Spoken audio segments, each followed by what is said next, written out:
Thanks for that. So again, a couple of comments. It's not only you. Let me basically say that as a first comment.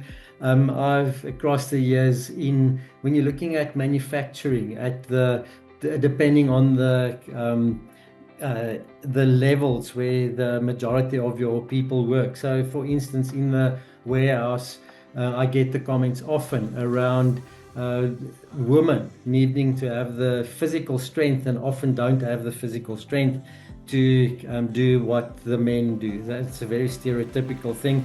I always just say tongue in cheek, go and sit in the reception at the gym and just check. There's a couple of ladies there that I'm sure will be able to pick up those boxes. But so just to indicate that it's in many industries. So in your industry, it's attracting men.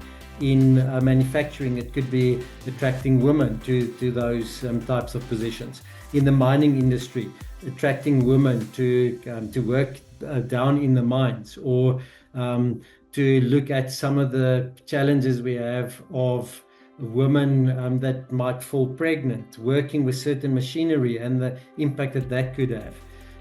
In nursing, in social work. So attracting men in those industries as well. So there are significant challenges in certain areas. So I don't have a magic answer.